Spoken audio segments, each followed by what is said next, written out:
Hi and welcome to this week's episode of The Act. This week I'm joined by the legend Andy Smith and we are going to put an act together for you. Yeah, so it's a lot. Do you know what? I always love doing these because I don't get to do them very often, but it really does make you think about what you're kind of choosing. It does. You know, and considering how much stuff we have here and all the wide variety of choice, it's actually quite good because it makes me think as much as like providing the information.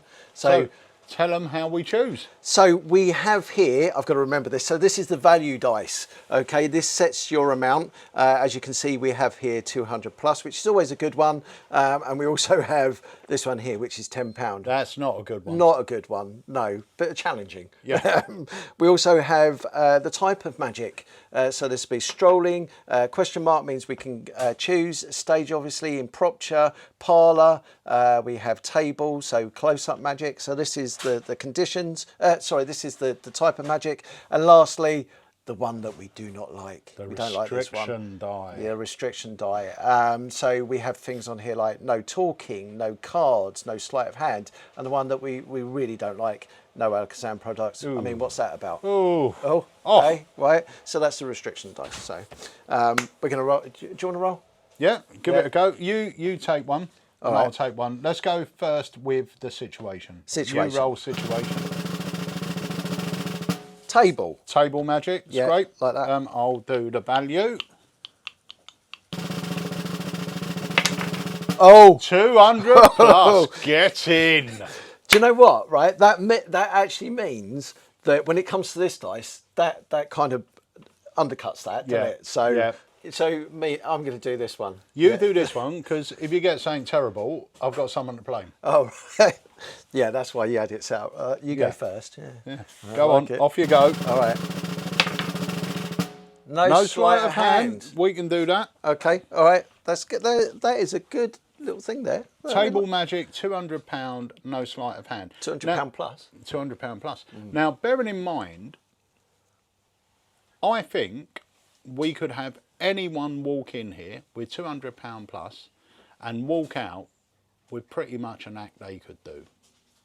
Yeah. Because technology, not only sort of tech, Yeah. but even technology when it comes to printing of cards and everything else is so advanced nowadays Yeah. that anything's sort of possible. Where we used to have to sort of rely more on sleights, you don't have to if you don't want to now. There's great tricks out there, Yeah. really solid tricks that Yeah. require no sleight of hand at all. Yeah. No, it's true. It's true. I mean, even if we were to just take that cabinet, which we won't, but even if we were to just take that cabinet, there's so much great stuff in there that, you know, like apparition, for example. Yeah. No sleight of hand in that. You've got the pro mystic stuff there, you know, which are killer effects. They're all killer effects, Yeah. and you know, which allows you to really focus on the presentation. Yeah. And we know that presentation is key, and those effects allow you to do that. They're reliable. You know, they're very easy to use. So that means that, again, you're not having to think about someone. I was talking to a customer the other day and we were talking about sleight of hand and sort of self-working effects in that instance. Yeah. And he was saying about like presentation being key. And actually he had a really good point. You know, he was saying that he doesn't have to think about, oh, what sleight do I have to do next? Yeah. What move do I have to remember to do Yeah. at that point? No, it's you true. know, and the good thing about certainly with the stuff there is that you're not having to think about what you're having to do next because, you know, it's giving you that information. So, So can I've got a couple of ideas already.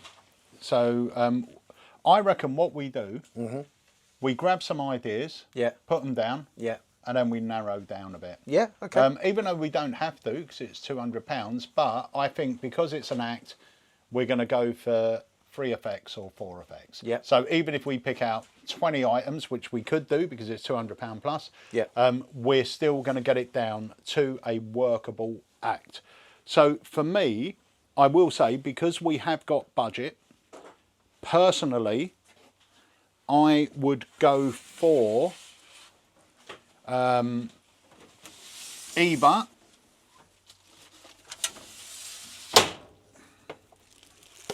So I'm going to get all 3 of these out. Now, we're not going to choose all 3, but one of these would definitely be in my purchase, and we'll go through them in a minute. Another effect that I'll get out to talk about is not that one. I don't know if we've got them in here, roll. Perfect. So we're going to that. Another something that we should have as well. Andy, if you've got any of your faves, grab them and then we'll discuss. Okay. So I think we've got a pretty good haul there. Now, I will say, if it was 200 plus and a different situation, the effects chosen would have been different. So there are, as I'm going around, I'm looking at stuff going, that's great. But I'm not feeling its best performing scenario will be at tables. Yeah. So the ones that we've got here are ones that we think would work well at a table. Now, one of the important things I think when you're working a table is to engage as many people as possible. That's the thing. And I will say, when I first started performing, like maybe the first 2 or 3 gigs, I was really shy when I was performing. So I would go up to a table, I'd be quite sort of subdued, and I would sort of go up to the person sitting here, so it'll be a round table or whatever. Oh, I'm Peter, would you like to see a trick? And everyone else is just chatting. Yeah, right. So I'll do the trick here. That's great. Would you like to see it? And it went like this. And then after a few gigs, it just dawned on me. One day I come out of a gig and I thought, you know, the magic I'd done went well, but I weren't getting the energy up. Yeah. And then I just thought to myself, what do they expect me to be? If I come over and I'm a magician, what is it they're expecting? They're certainly not expecting me to be shy or anything else. No. So everything about my performance changed at that point, and I'm not, you know me, I'm not usually a loud person. No. But when I'm performing, and when I did perform, I'm a louder, more confident version of myself. And that's it. And I will try and engage. And even if I'm performing on this person, I will be speaking to everyone on the table. Why we're saying that, I don't know. I've just gone off on a tangent. But it does raise a good point, because whilst you were talking there was a couple of, I was kind of looking at some of the things down here that really capitalise on that. And also, you know, for people that are in that sort of position where maybe, you know, you are a little bit shy and you're trying to engage other people, it's like a cascade effect. I always think of it like a cascade effect, because even if you are just performing with one person, you know, you are gathering other people in, whether that's just by jokes, by looks, by getting them involved with the trick. You know, there's more ways. There's more ways than just involving people in the trick per se.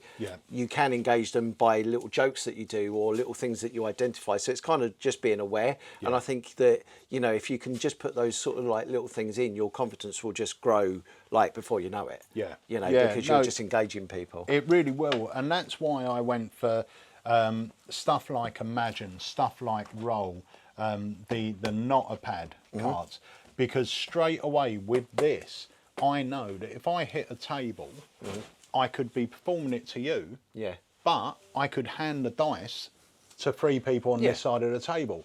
So we're all going to try this together. You're going to be in charge of the deck, making sure that everything I'm doing is fair. You guys, you're going to take a dice, you're going to shake it up, you're going to roll it. And one by one, just call out your numbers. You're going to do the math as well, but add up the numbers, you know. And then, so now there's 4 people involved for one trick.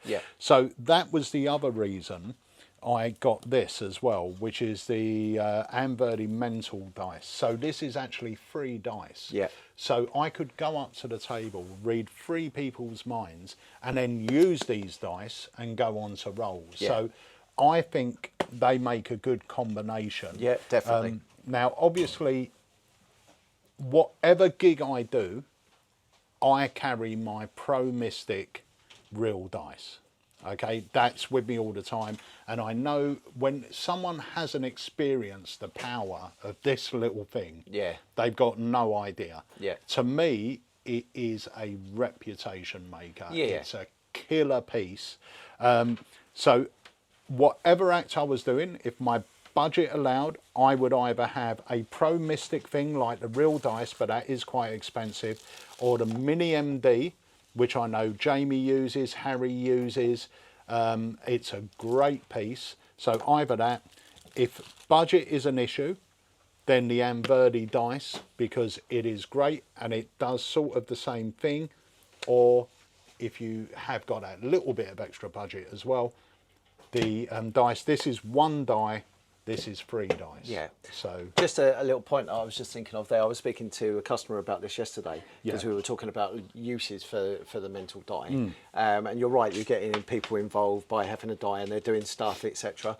But also thinking about it, if you know like a witch hand type routine, Yeah. one of the things like Tequila Hustler, for example, you could do that, do the lie truth teller, get a couple of people involved with that. Yeah. And people are standing up, so other tables are going to see you then getting people up. Yeah. There's movement, so people are seeing that, and you have this great thing at the end there, where you not only do the lie truth teller thing, witch hand thing, but then there's a moment where you could go, actually, just hold it there. I want you to just have a peek at the number, and then you go into like a number revelation as Yeah. well. So you got like more that you can do with it that is involving more people. yeah, yeah, 100%.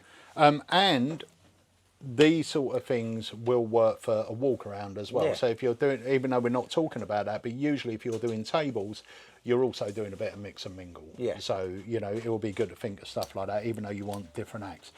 But for the same reason of getting multiple people involved, I went for Imagine. Yeah. Because it's a powerful piece of mind reading. And the great thing about things like Imagine is if you've got a big table, I can go, sir, what's your name? It's Andy. Andy, as I drop the cards, you say stop. Have a look at that card. Just remember it. Just look at me, Andy. Yours is a black card, right? Oh, what's your name? June. June, you're going to do the same thing. Just look at the card. So now you can literally call to the other side of the table, Yeah. and you can get all these people involved, and then you can draw all the attention on you when you do the final bit and the deck goes blank. This Imagine is powerful in literally every performing situation, but for tables and getting people involved, it's great. So The one other point I was going to make on it, I'm sure you're going to raise it when you come to this one as well, Yeah. is that the great thing about Imagine is that because people are looking at cards where you're here, everybody's attention is you up here rather than 100%. down here. So immediately eyes are drawn upwards rather than downwards to stuff that's happening on the table. So Yeah. immediately it makes it appealing because you're here and people see it, and it's colourful as well. It's engaging. So Yeah. you know, it's an immediate attention getter. yeah, 100%. And so that's a good choice as well. The assassin I'm going to get onto in a moment, liquid forks or fork bending is perfect for tables. Yeah. Absolutely perfect. Because once again, exactly what you said, it's happening here. Yeah. You know, you're not down on the table doing stuff with cards. You're not doing coin stuff down here. Yeah. It's all up here. And the fact is, the nice thing is, if you do, my fork bending routine, I would have 2 forks. You would choose a fork. Yeah. I would hand you, you know, the fork, and I would say, just follow along with me. And then I would start off by rubbing the fork, and you're rubbing yours, nothing's happening to yours, but mine sort of eventually goes all loose and then Yeah. breaks, and I would say, let me see if we can do it with yours, and then I would take yours back. But the person I would get that to happen with is the person sitting Yeah. opposite. Yeah. And the great thing about having liquid forks is you can hand out a fork here, hand one out here, hand one out there, and say, do me a favour, check the forks, make sure they're solid, and you guys actually choose which one I'm going to use. Yeah. Which one should I use? This one? Okay, that's great. The other 2 I'll take back. We'll get rid of those. But this is the one you're happy with. And then go into it. So you're sort of getting people involved without getting them as part of the trip. But as soon as you give them something to inspect, they're now Yeah. They want to see the trick. Yeah, And yeah. they're going to be paying attention. Yeah, and again, it brings everything up here. I mean, I've watched Harry dem it in the shop loads of times, you know, and you know that I've been trying to learn the routine as well. And there's this wonderful moment again. You know, we had it the other day with some customers when Harry was performing it. You know, you got this moment where you're doing this, your hands are empty. It's one of those Kodak moments, you know, where the fork is bending, and everybody is literally looking there. I mean, what a great attention grabber. Yeah. You know, Yeah. Brilliant. So that's great. The stealth assassin for mind reading, once again, there's so much you can do with it.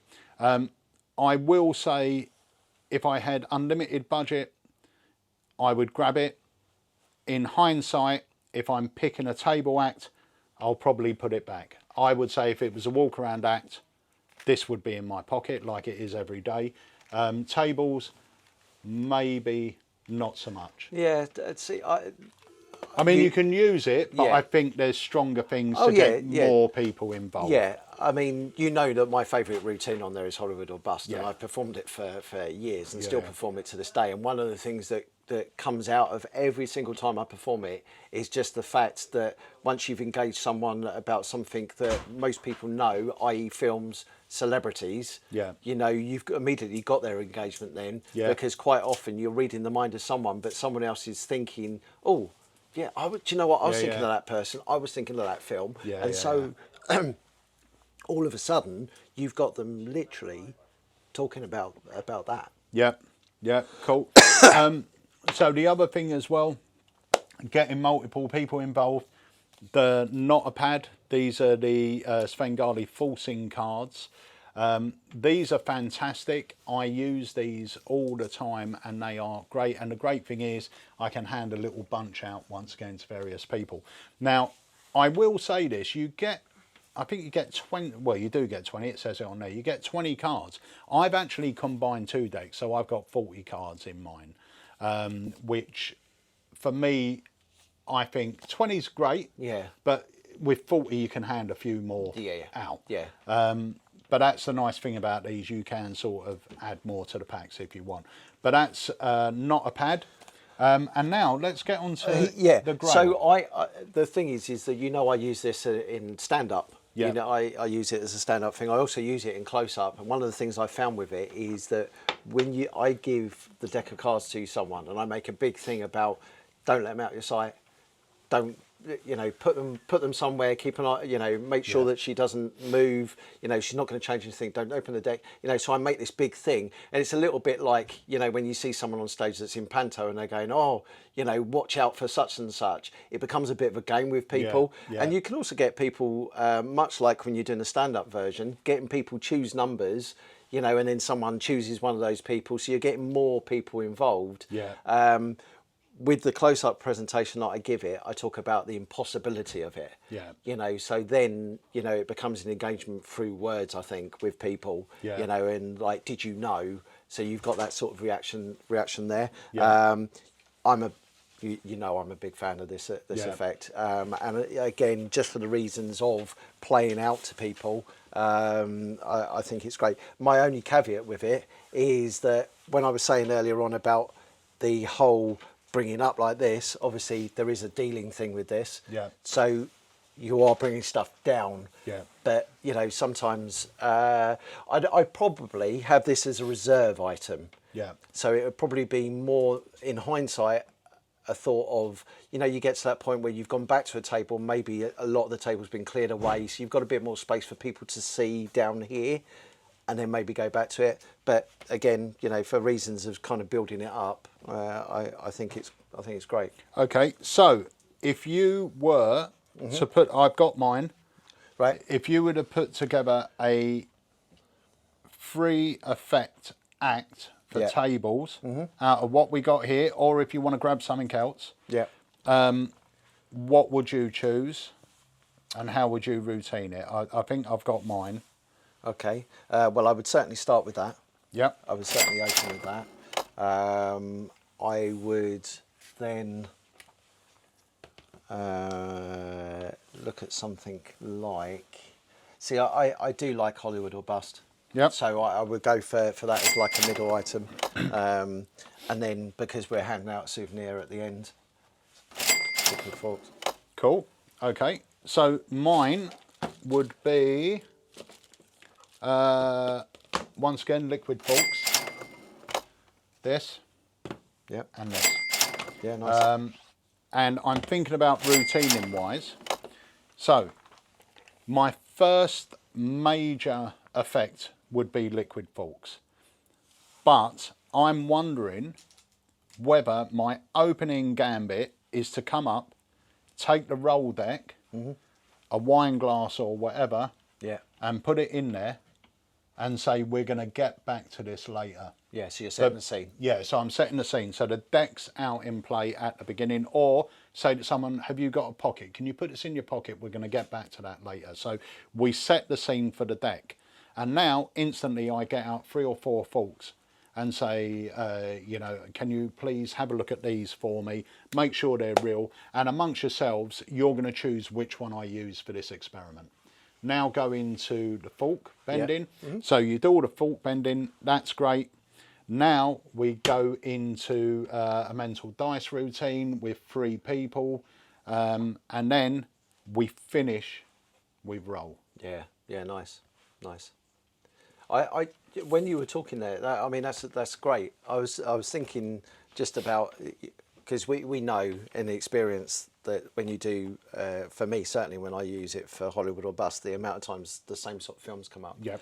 And it's surprising how many times Matrix comes up as well. Yeah. In my head, I'm just thinking to myself, that would be perfect for that afterwards. Yeah. You know, kind of capitalising on that idea of you know, going into that. And actually think about it thematically here, we've got an effect that starts off, which you can play along this sort of like, I want you to imagine if this deck was printed, and then you go into that sort of presentation, get the card selected, go through whatever you know, version that you wanted to with that, and then go and then move on to someone saying, look, we've been talking about imagination. I want you to imagine that you're at a cinema, go into Hollywood or Bust, perfect. and then from there go, you know, we've really been, you know, Using our imagination. Yeah, and talking about stuff to do with the mind. Let's just try one more experiment and go into liquid forks. Yeah, that's great.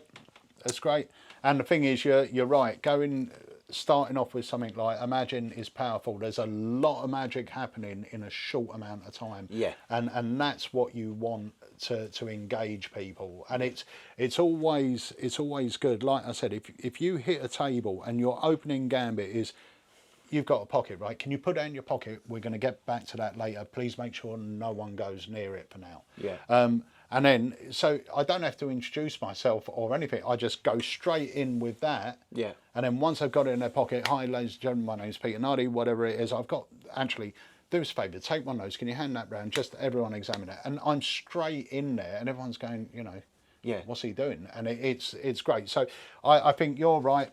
Start with that, hit with that, end with that.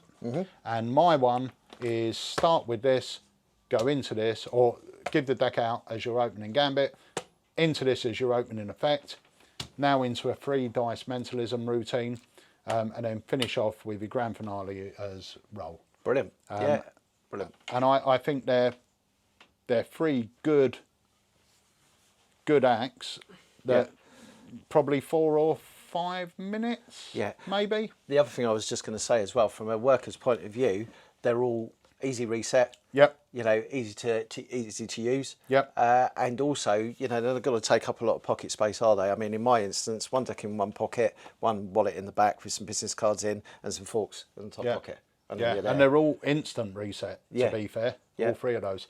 So that is, in my mind, 2 perfect table routines, £200 plus, with no... Oh, hang on. What? Are we forgetting the no sleight of hand? Well, yeah, but I see. I don't think that you could call that sleight of hand. Okay, Jamie. Yeah, I don't think it's sleight of hand. Sleight of hand, I would have said something more intricate with cards. Yeah. Right. Yeah, Okay. yeah. So we're just talking. Yeah. Yeah. You are right, actually. That's more misdirection. It's more misdirection. Yeah, yeah. It's not sleight of hand, and yeah. Okay, well, that's it. That's your 2 acts. But let us know if you agree with our choices, which act you feel would suit you. Are there 3 other effects that you would have chose with a 200 plus budget as well? So if you are a worker and you're going out there, if you had £200 plus to come into Alakazam and spend, what 3 effects would you choose to do round tables, and how would you structure them?